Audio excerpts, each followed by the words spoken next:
सुप्रभात बच्चों, प्यारे बच्चों। आज हम लोग पूरक पुस्तक भारत की खोज से संबंधित पाठ संख्या 5 नई समस्याएं को पढ़ने जा रहे हैं।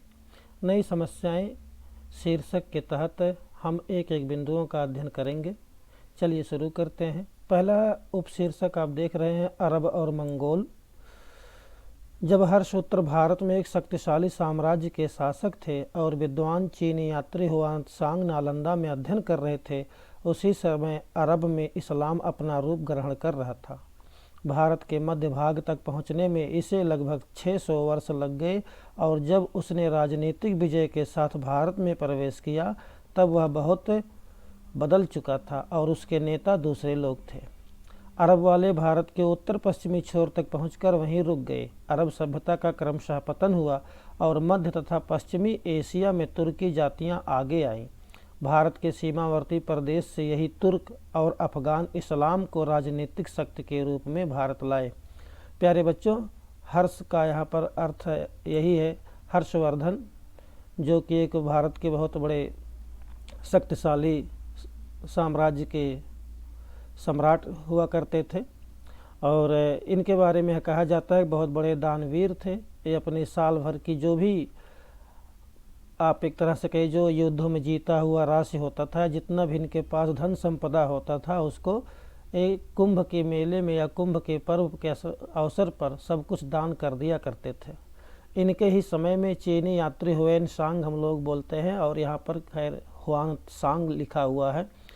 नालंदा विश्वविद्यालय बिहार में है, जिसका आपको भी पता है कि उसे जला दिया गया था, लेकिन अभी हाल फिलहाल में उसका पुनर्निर्माण किया गया है। तो हुएनसांग किसके शासनकाल में भारत आया था? तो वह सम्राट हर्षवर्धन के शासनकाल में आया था। और उसी समय अरब में, अरब कहने का मतलब ये है आप यूएई, अरब यूनाइटेड करके जो आप यूएई का एक देश देखते हैं, उसके अलावा भी जो अब हमारा खाड़ी के देश है उन्हें हम अरब कहते थे। इस्लाम धर्म अपना रूप ग्रहण कर रहा था, मतलब इस्लाम धर्म का उस समय नया नया अवतार हो रहा था और उसी के साथ ही अरब सभ्यता का पतन हुआ और उसके पश्चात तुर्की जातियाँ मतलब यह है एक प्रकार की जातियाँ होती थी जो कुछ खास प्रदेशों में उस समय पाई जाती थी, देशों में पाई जाती थी। उनका वर्चस्व धीरे धीरे आगे बढ़ा। अरबों ने बड़ी आसानी से दूर दूर तक फैलकर तमाम इलाके फतह किए, पर भारत में वे तब भी और बाद में भी सिंध से आगे नहीं बढ़े। शायद भारत तब भी आक्रमणकारियों को रोकने के लिए काफ़ी मजबूत था। किसी हद तक इसका कारण अरबों के आंतरिक झगड़े भी हो सकते हैं। सिंध बगदाद की केंद्रीय सत्ता से अलग होकर एक छोटा सा स्वतंत्र राज्य हो गया। सिंध, आपको पता है, सिंध एक प्रांत है जो आज के पाकिस्तान और भारत से भी संबंधित कुछ क्षेत्र हैं। बगदाद इराक की राजधानी है। बगदाद आपको पता ही है। हालांकि आक्रमण नहीं हुआ, पर भारत और अरब के बीच संपर्क बढ़ने लगा। दोनों ओर से यात्रियों का आना जाना हुआ। राजदूतावासों की अदला बदली हुई। राजदूतावास आपको पता ही है, राजा का दूत और उसका जो आवास हो उसे कहते हैं राजदूतावास। तो यहाँ पर आप देखोगे राजदूत और आवास दो शब्दों से मिलकर बना और संधि इसमें होगी दीर्घ स्वर संधि। तो राजदूतावास आपको कहते हैं ना, एम्बेसडर जैसे कहते हैं एक तरह से, उसी को का यहाँ पर राजा का दूत। हर देश में एक दूसरे देश का यह दूतावास होता है और वहाँ की देश का प्रतिनिधि हमारे देश में, हमारे देश का प्रतिनिधि उनके देश में होता है। इसी को कहा गया कि उसकी अदला बदली हुई। भारतीय पुस्तकें विशेषकर गणित और खगोल शास्त्र, खगोल मतलब आपको पता ही है अंतरिक्ष से संबंधित जो शास्त्र होता है उसे कहते हैं खगोल, बगदाद पहुंची और वहां अरबी में उनके अनुवाद हुए। तो गणित और खगोल शास्त्र जैसे विषयों का अरबी भाषा में, अरबी खाने वाला नहीं, अरब देशों की जो भाषा है उसे कहते हैं अरबी। तो अरब देशों में इन पुस्तकों के अनुवाद हुए। बहुत से भारतीय चिकित्सक मतलब डॉक्टर बगदाद गए। यह व्यापार और सांस्कृतिक संबंध उत्तर भारत तक सीमित नहीं थे। भारत के दक्षिणी राज्यों ने भी उसमें हिस्सा लिया, विशेषकर राष्ट्रकूटों ने, जो भारत के पश्चिमी तट से व्यापार किया करते थे। राष्ट्रकूटा आप अंग्रेजी में बोलेंगे, राष्ट्रकूट वंश हुआ करता था दक्षिण भारत में, उसे को यहाँ पर राष्ट्रकूटों के नाम से बताया गया है।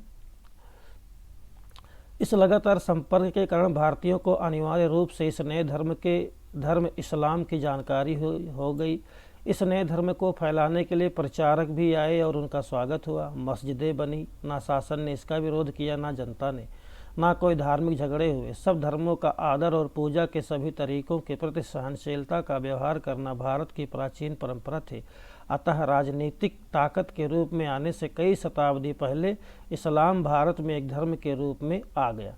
अब यहाँ पर जब ऐसे परिवर्तन हुए, अरब देशों में धीरे धीरे इस्लाम का प्रादुर्भाव हुआ, इस्लाम अपने प्रचार करता हुआ धीरे धीरे अन्य देशों में भी फैलने लगा।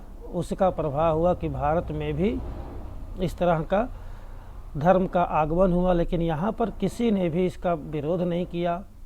जो प्रचारक मतलब प्रचार करने वाले जो आए उनका भी स्वागत हुआ। अब देखिए यहाँ पर स्वागत में सु और आगत यड़ संधि है स्वागत में, और शताब्दी आप देखेंगे यहाँ पर शताब्दी मतलब शत अब्दों का समूह, शत मतलब 100, अब्द मतलब वर्षों का जो समूह होता है, यहाँ पर द्विगु समास होगा। और स्वागत में अब आपको पता यहाँ भी है, यहाँ पर भी दीर्घ संधि है और यहाँ पर यड़ संधि है। राजनीतिक में इक प्रत्यय होगा और धार्मिक में भी इक प्रत्यय है, धर्म और इक जोड़ेंगे तो धार्मिक बनेगा, इस तरह से।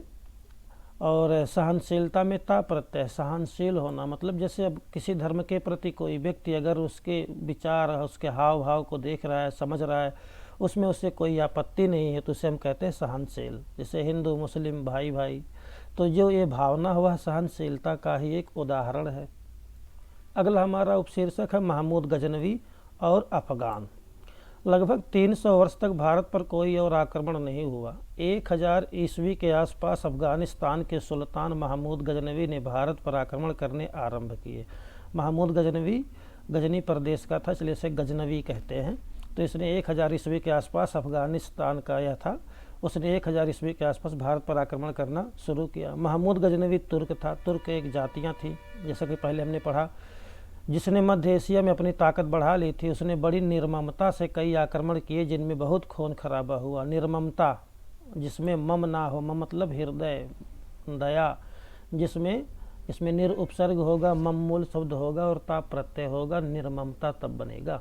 तो उसने बड़ी निर्ममता मतलब क्या होती है, बड़ी कठोरता कहिए, बड़े ही क्रूर तरह से उसने आक्रमण की, जिसमें बहुत खून खराबा होना मतलब क्या है, बहुत कत्लेआम हुआ।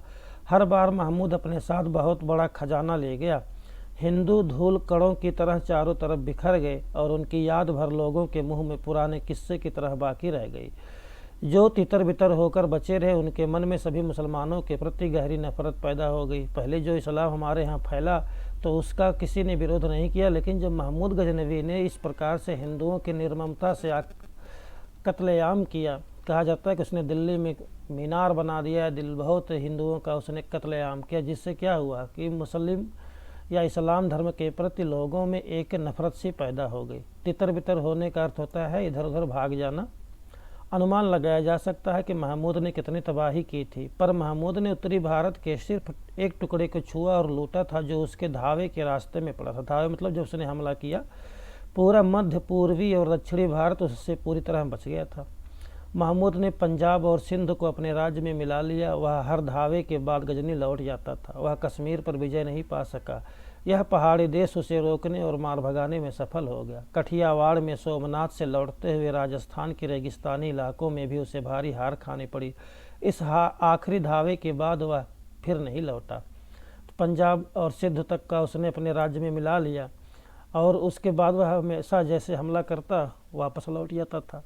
और लेकिन उसकी ये सबसे बड़ी विशेषता थी कि वह जैसे आप पंजाब और सिंध प्रांत के बाद देखेंगे तो आप उससे जुड़ा हुआ कश्मीर, लेकिन कश्मीर पर उसका हमला जो है वह सफल नहीं हुआ, वहाँ से उसे निराश होना पड़ा। कठियावाड़ गुजरात का में सोमनाथ मंदिर है, वहाँ पर उसने हमला किया था, उस मंदिर को लूटा था और उसके बाद वह राजस्थान से होता हुआ निकल गया, लेकिन उसके बाद से फिर वह कभी नहीं आया। महमूद की मृत्यु 1030 ईस्वी में हुई। उसकी मृत्यु के बाद 160 वर्षों से अधिक समय तक ना तो भारत पर कोई आक्रमण हुआ और ना ही पंजाब के आगे तुर्की शासन का विस्तार हुआ। इसके बाद साहबुद्दीन गौरी नाम के एक अफगान ने गजनी पर कब्जा कर लिया और गजनवी साम्राज्य का अंत हो गया। मतलब 1030 ईस्वी में महमूद गजनवी की मृत्यु के बाद उस पर शहाबुद्दीन गौरी नामक एक शासक ने कब्जा कर लिया और इस प्रकार से गजनवी जो एक साम्राज्य की स्थापना की थी महमूद ने, उसका अंत हो गया। उसने पहले लाहौर पर धावा किया। किसने? तो महमूद गौरी की बातें हो रही है। धावा किया और फिर दिल्ली पर। दिल्ली के राजा पृथ्वीराज चौहान ने उसे पूरी तरह पराजित कर दिया। शहाबुद्दीन अफगानिस्तान लौट गया और अगले साल एक और फौज लेकर लौटा। इस बार उसकी जीत हुई और 1192 ईस्वी में वह दिल्ली के तख्त पर बैठा। तराइन के प्रथम युद्ध में आपने सुना होगा कि पृथ्वीराज चौहान की विजय हुई थी, लेकिन द्वितीय युद्ध में 1192 ईस्वी में वह फिर हार गया और उसका परिणाम यह हुआ कि शहाबुद्दीन गौरी दिल्ली के ऊपर अपना अधिकार करने में सफल हुआ। दिल्ली फतह करने का मतलब यह नहीं था कि बाकी भारत भी फतह हो गया। दक्षिण में चोल शासक अभी तक बहुत शक्तिशाली थे और उनके अलावा दूसरे स्वतंत्र राज्य भी थे। अफगानों को दक्षिण भारत के बड़े हिस्से तक अपने शासन का विस्तार करने में 1.5 शताब्दी और लगी। 1.5 मतलब 150 वर्ष। लेकिन इस नई व्यवस्था में दिल्ली का स्थान महत्वपूर्ण भी था और प्रतीकात्मक भी। प्रतीकात्मक का अर्थ होता है एक चिन्ह के रूप में, एक सिंबॉलिक तरह से। भारत पर महमूद गजनवी के आक्रमण का परिणाम यह हुआ कि कुछ समय के लिए पंजाब बाकी भारत से अलग हो गया। 12वीं शताब्दी के अंत में आने वाले अफगानों की बात कुछ और थी। वे हिंद आर्य जाति के लोग थे और भारत की जनता से उनका निकट का संबंध था। लंबे समय तक अफगानिस्तान भारत का हिस्सा होकर रहा है और ऐसा होना उसकी नियति मतलब उसका भाग्य था। 14वीं शताब्दी के अंत में तुर्क और मंगोल द्वंद्व समास तैमूर ने उत्तर की ओर से आकर दिल्ली की सल्तनत को ध्वस्त कर दिया। वह कुछ ही महीने भारत में रहा। वह दिल्ली आया और लौट गया, पर जिस रास्ते से वह आया उसी को उसने वीरान कर दिया। मतलब जिस रास्ते से तैमूर आया उस रास्ते को उसने पूरी तरह से ध्वस्त कर दिया, भारी मारकाट मचाया। और इसीलिए कहा गया कि जिस रास्ते से भी वह गुजरा उस रास्ते को उसने वीरान कर दिया। वीरान मतलब एकदम उजाड़ दिया। जिन लोगों को उसने कत्ल किया था उन्हीं की खोपड़ियों के मीनारों से वह रास्ते को सजाता चला गया। खोपड़ियों की मीनारों, मीनार आपको पता ही है, एक संरचना होती है जैसे दिल्ली का कुतुब मीनार। कहने का यहाँ पर एक प्रतीक है उसकी क्रूरता का, यहाँ पर दिखाया गया कि किस प्रकार से उसने लोगों का कत्ल किया था। दिल्ली खुद मुर्दों का शहर बन गई। अब दिल्ली यहाँ पर कैसे एकदम उजड़ सी गई, इतने लोग मारे गए कि उनके खोपड़ियों से मीनार बन गई। बताइए इसका मतलब क्या हुआ कि बहुत ही भयंकर वह हमला हुआ। सौभाग्य से वह बहुत ही आगे नहीं बढ़ा और पंजाब के कुछ हिस्सों और दिल्ली को ही भयानक विपत्ति झेलनी पड़ी। तैमूर ने जब हमला किया तो उसने दिल्ली को पूरी तरह से मुर्दों का शहर बना दिया।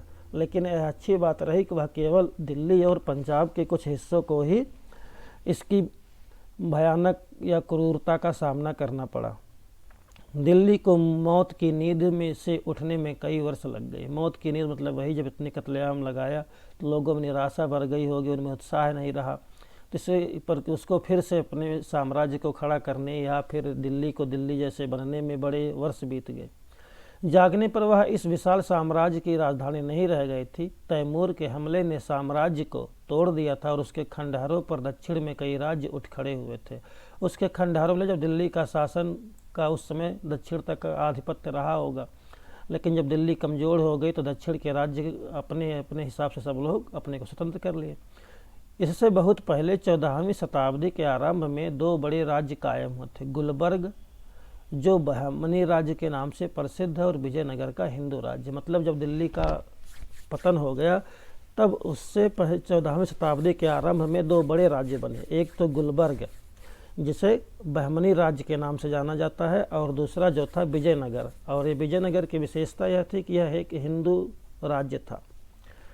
दिल्ली की तबाही के बाद उत्तरी भारत कमज़ोर पड़कर टुकड़ों में बंट गया। दक्षिण भारत की स्थिति बेहतर थी और वहाँ के राज्यों में सबसे बड़ी और शक्तिशाली रियासत विजयनगर थी। इस रियासत और नगर ने उत्तर के बहुत से हिंदू शरणार्थियों को आकर्षित किया। उपलब्ध वृत्तांत मतलब जो कहानियाँ हैं, जो लोगों के द्वारा सुनी सुनाई बातें हैं, पता चलता है कि शहर बहुत समृद्ध और सुंदर था। मतलब विजयनगर साम्राज्य बहुत ही समृद्ध और सुंदर था और यह एक शक्तिशाली रियासत थी। जब दक्षिण में विजयनगर तरक्की कर रहा था उस समय उत्तर की पहाड़ियों से होकर एक और हमलावर दिल्ली के पास पानीपत के प्रसिद्ध मैदान में आया। उसने 1526 ईस्वी में दिल्ली के सिंहासन को जीत लिया। मध्य एशिया के तैमूर वंश का यह तुर्क मंगोल बाबर था। अब कहा यह जाता है कि यह तुर्क और मंगोल दोनों का एक मिश्रित रूप था बाबर। तो बाबर ने 1526 ईस्वी में किधर से आया, उत्तर की पहाड़ियों से होते हुए यह दिल्ली में आया और 1526 ईस्वी में इसने दिल्ली के सिंहासन को जीत लिया। भारत में मुगल साम्राज्य की नींव उसी ने डाली, अर्थात भारत में बाबर ने ही मुगल साम्राज्य की नींव डाली। समन्वय और मिलीजुली संस्कृति का विकास, कबीर, गुरु नानक और अमीर खुसरो। समन्वय मतलब होता है प्यारे बच्चों जिसका एक कर देना, मिला देना। कबीर, गुरु नानक और अमीर खुसरो 3 महापुरुष हैं। भारत पर मुस्लिम आक्रमण की या भारत में मुस्लिम युग की बात करना गलत और भ्रामक है। इस्लाम ने भारत पर आक्रमण नहीं किया, वह भारत में कुछ सदियों के बाद आया। सदियों मतलब 100 वर्ष, सैकड़ों वर्ष। आक्रमण तुर्कों मतलब महमूद ने किया था, अफगानों ने किया था और उसके बाद तुर्क मंगोल या मुगल आक्रमण हुआ। इनमें से बाद के 2 आक्रमण महत्वपूर्ण थे। अफगानों को हम भारत का सीमावर्ती समुदाय कह सकते हैं, जो भारत के लिए पूरी तरह अजनबी भी नहीं माने जा सकते। उनके राजनीतिक शासन के काल को हिंदू अफगान युग कहना चाहिए। मुगल भारत के लिए बाहर के और अजनबी लोग थे, फिर भी वे भारतीय ढांचे में बड़ी तेज़ी से समा गए और उन्होंने हिंद मुगल युग की शुरुआत की। यहाँ पर नेहरू जी का कहने का मतलब है कि जो यह आक्रमण हुआ था, यह आक्रमण नहीं था बल्कि एक तरह से कहीं ना कहीं समन्वय हो गया।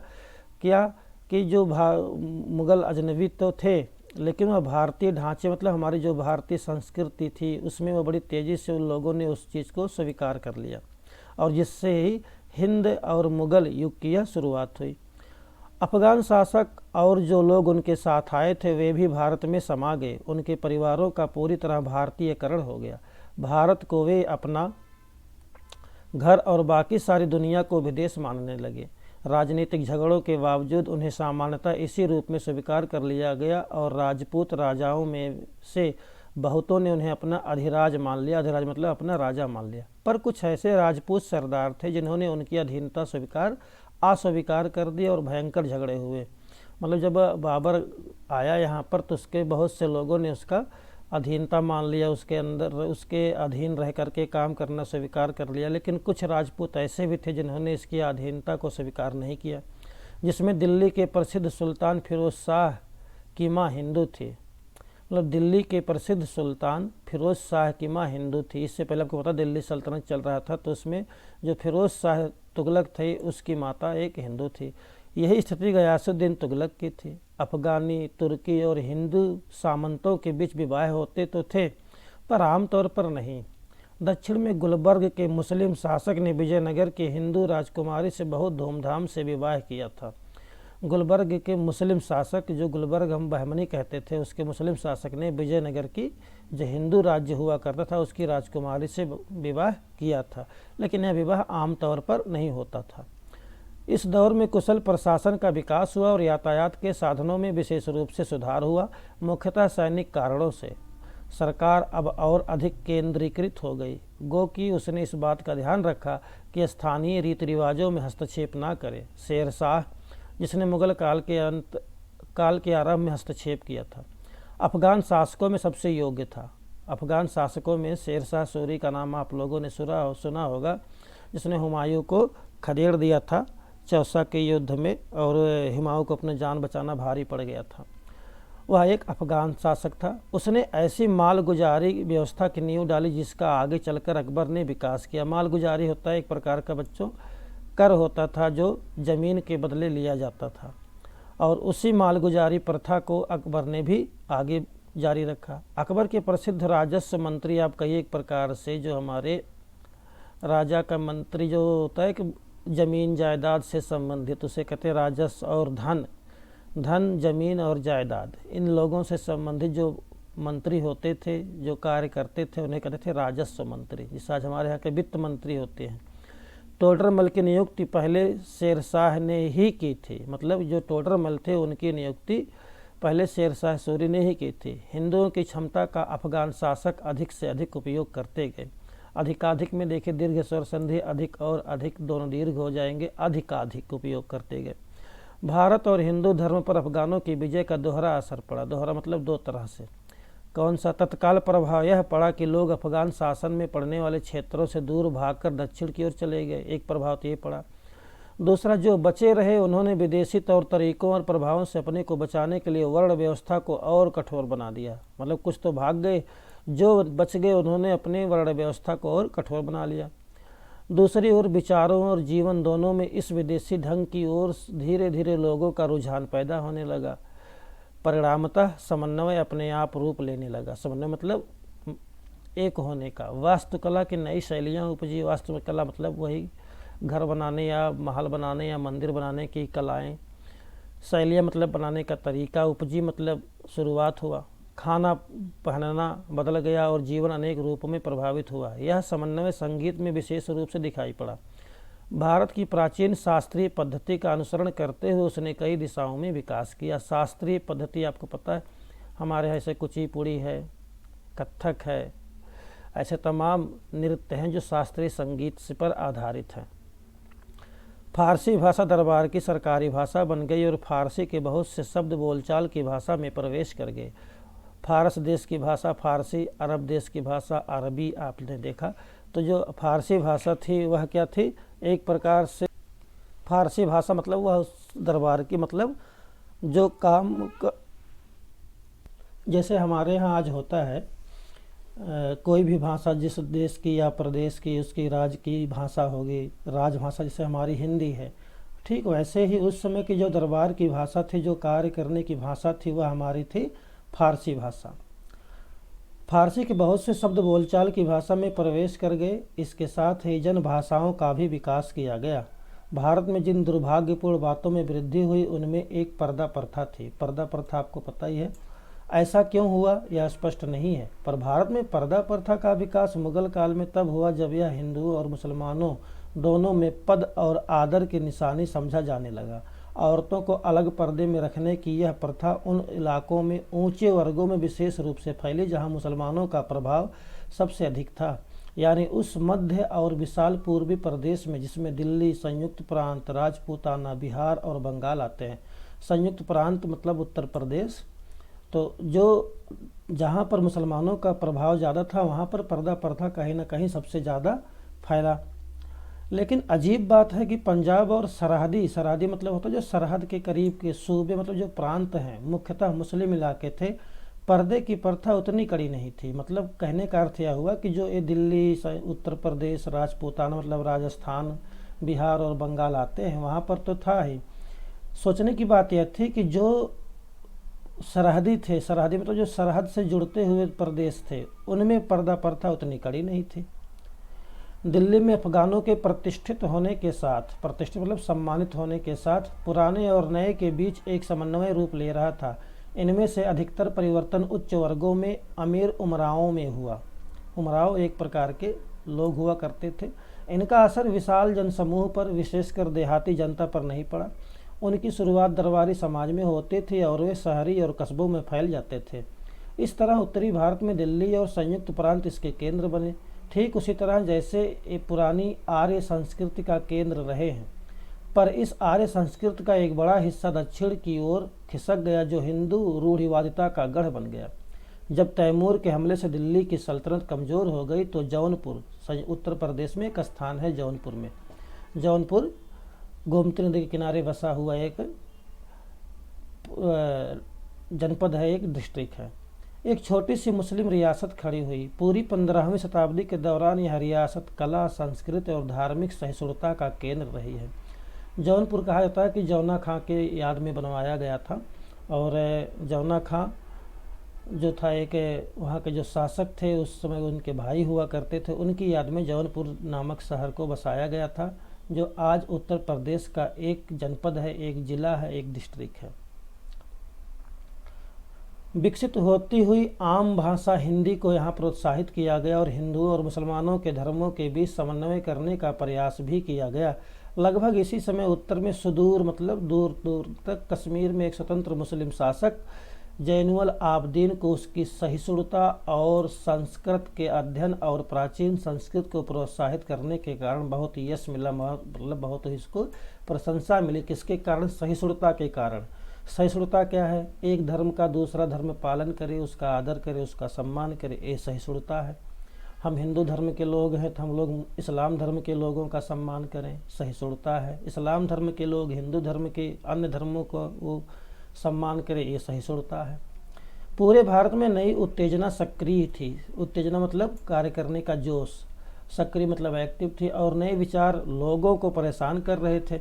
भारत विदेशी तत्वों को आत्मसात करने का प्रयास कर रहा था। आत्मसात मतलब अपनाने का प्रयास कर रहा था, और इस प्रक्रिया में थोड़ा बहुत खुद भी बदल रहा था।